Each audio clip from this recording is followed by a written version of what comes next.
اور رزق بڑھانے کا ایک آسان راستہ بتاتا ہوں۔ میرے نبی کے پاس ایک شخص ہے، یا رسول اللہ اريد ان يوسع علی رزقی، میں چاہتا ہوں میرا رزق بڑھ جائے۔ تو آپ نے کہا ادم علی الطہارہ یوسع علیک رزقک، باوضو رہا کر تیرا رزق بڑھ جائے گا، باوضو رہا کر، باوضو رہا کر۔ کئی خواتین کا بھی فون آتے ہیں، مرد بھی پوچھے، غصہ بہت آتا ہے، کوئی وظیفہ بتائیں۔ میں نے کہا وظیفہ کوئی نہیں، باوضو رہو، چونکہ غصہ آگ ہے اور آگ کو پانی بجھاتا ہے، اس لیے میرے نبی نے فرمایا غصہ آئے وضو کرو، پانی پیو، کھڑے ہو بیٹھ جاؤ، بیٹھو لیٹ جاؤ، تو تم باوضو رہو، تمہارا غصہ نیچے چلا جائے، ختم تو ہو نہیں سکتا لیکن نیچے چلا جائے گا، قابو میں آ جائے گا۔ کہ باوضو رہنا گویا ہر وقت اپنے آپ کو پانی میں رکھنا ہے۔ تو میرے بھائی بہنوں، میرے نبی کے خوبصورت اخلاق وہ ہیں جو اس وقت امت میں سب سے زیادہ ضرورت ہے، جس کی سب سے زیادہ ضرورت ہے، چونکہ اجتماعی زندگی جو بنتی ہے وہ اچھے اخلاق سے بنتی ہے۔ کسی کا بھی گھر ہے، ماحول ہے، مسجد ہے، امت ہے، علاقہ ہے، جب تک نبی والے اخلاق نہیں ہوں گے ہم امت نہیں بن سکتے۔ نماز ہماری فاؤنڈیشن بناتی ہے، روزہ حج زکوٰۃ ہماری بنیاد بناتے ہیں، لیکن جو چیز گھر بنائے گی وہ اخلاق ہوں گے، اور جہاں رشتہ طاقتور ہوگا وہیں اخلاق کی زیادہ ضرورت ہوگی، اور سارے اخلاق تو بہت زیادہ ہیں۔ دو باتیں کہہ دیتا ہوں، دو باتیں، صرف دو باتوں میں ساری چیزیں۔ ایک دو حدیثیں سنا دو۔ میرے نبی نے کہا یا معاذ الا انبئک بملاک ھذا کلہ، ایک لمبی نصیحت فرمائی، کہا معاذ اب تمہیں ساری نصیحت، یعنی تمہیں سارے دین کا خلاصہ بتاؤں، تمہیں سارے دین کا خلاصہ بتاؤں؟ کہا جی ما ہوا، وہ کیا ہے؟ تو مجھے دیکھو، سارے میری طرف دیکھو، معاذ تمہیں سارے دین کا خلاصہ بتاؤں؟ کہا جی کیا ہے؟ تو آپ نے یوں کیا،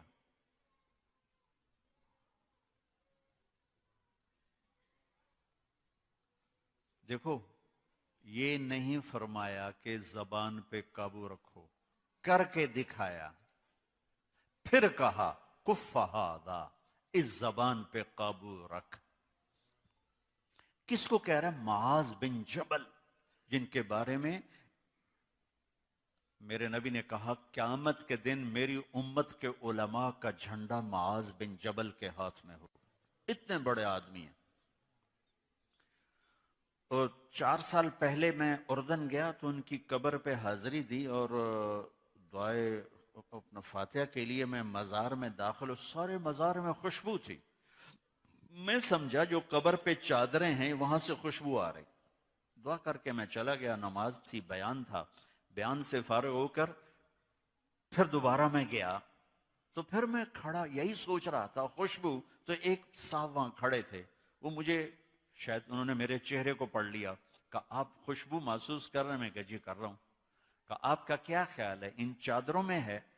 6-7 چادریں تھی، میں کہا جی، کہا آپ سونگو، میں نے ایک ایک چادر کو سونگا، کوئی خوشبو، اس نے مجھے بتایا کہ یہ اس قبر سے خوشبو آ رہی،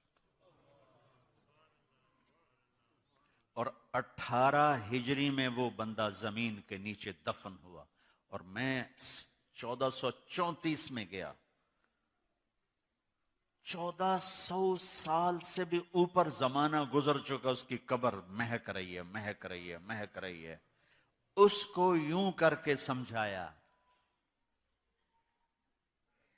بھائیو میرے رب کی قسم، بڑے بڑے ٹرالوں کو بریک لگانا آسان ہے، جٹ جہازوں کو بریک لگانا آسان ہے، یہ کھل جائے تو اسے روکنا بڑا مشکل ہے، اس لیے میرے نے کہا کف ھذا، زبان روکو، زبان روکو، اس سے گالی، اس سے جھوٹ، اس سے غیبت، اس سے چغلی، اس سے بہتان بازی، اس سے طنز طانے کا یہ نکال دو۔ سب سے پہلا جو اس وقت کرنے کا کام ہے وہ آپس کی محبتوں کو بڑھانے کا ہے، اور محبتوں کو بڑھانے کے لیے سب سے پہلا کام ہے زبان، زبان، زبان۔ میرے نبی نے فرمایا صدقہ کرو، کہا جی ہمارے پاس تو ہے نہیں کچھ. کہا تیرا میٹھا بول بھی صدقہ ہے. تیرا کچھ نہیں، صرف تیری روٹی پوری ہوتی ہے، کوئی $1 بھی نہیں بچتا ہے. تو آپ نے کہا لوگوں سے میٹھا بول بولا کر، یہ تیرے لیے صدقہ ہے. میرے نبی سے پوچھا گیا مل اسلام، یا رسول اللہ اسلام کیا ہے؟ تو میرے نبی نے فرمایا طیب الکلام و اطعام الطعام. میرے نبی نے فرمایا زبان کا میٹھا بول اور لوگوں کو کھانا کھلانا، یہ اسلام ہے. کچھ نہیں ہے میرے پاس، زبان کا بول میٹھا کر، کچھ نہیں کھلانے کو، پانی پلا دو. وہ مہمان کو پوچھتے ہیں چائے تو نہیں پیو گے؟ ہن کہیں پیونی، شربت تو نہیں پیئیں گے؟ سبحان اللہ، کیا میزبانی، چائے تو نہیں پئیں گے. ہمارے استاد صاحب تھے رحمت اللہ علیہ، مولانا سعید خان صاحب. تو میں بیٹھا تھا تو کچھ مہمان آئے تو خادم نے کہا جی ٹھنڈا پئیں گے کہ گرم؟ تو وہ ناراض ہو گئے. فرمایا مہمان کے سامنے ٹھنڈا بھی رکھو گرم بھی رکھو، اس کی مرضی ہوگی ٹھنڈا پیے گا، اس کی مرضی ہوگی گرم پیے گا.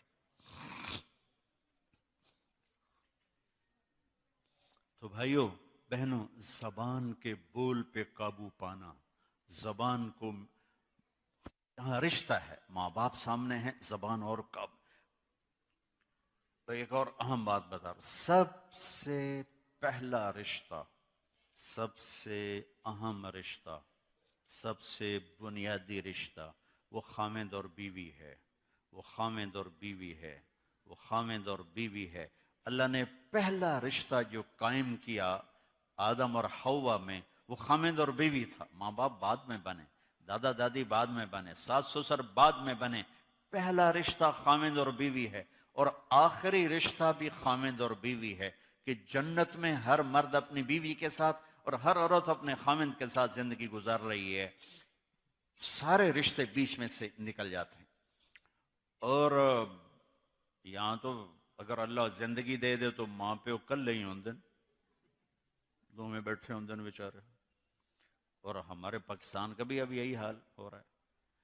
اور یہ کم بچے خوشحال گھرانا نہیں، کم بچے خوشحال گھرانا. تو میں کہا کرتا ہوں نیک بچے خوشحال گھرانا، کم زیادہ کی بات نہیں. اولاد نیک ہو تو کم بھی نعمت ہے، زیادہ بھی نعمت ہے. ہماری ایک شاخ ہے جس میں عورتوں کی اولاد یا تو ہوتی نہیں یا بہت کم ہوتی، بانجھ. تو میری ایک چاچی اس خاندان میں سے تھی. اس کے بچے ہی 2 ہوئے، ایک بیٹا ایک بیٹی. 1 ایکڑ میں گھر، 1 ایکڑ میں گھر، ٹھیک. بیٹے کی بھی شادی ہوگی، بیٹی کی بھی شادی ہوگی. اب میری چاچی کیا کہے، شالا کسے دے 2 نہ ہوں، شالا کسے دے 2 نہ ہوں. اللہ کہہ رہے کسی کے 2 نہ ہوں. بیٹے کو بیگم لے گئی، بیٹی کو خامد لے گیا. او کلی ڈو ڈو کر دی بیٹی، شالا کسے دے 2 نہ ہوں، شالا کسے دے 2 نہ ہوں. اللہ کہہ رہے کسی کے 2 نہ ہوں. جہاں رشتہ گہرا ہوتا ہے وہاں زبان کا بول احتیاط کا تقاضا کرتا ہے. سب سے اہم رشتہ ہے. اللہ نے کسی رشتے کو یہ نہیں کہا کہ یہ میری نشانی ہے.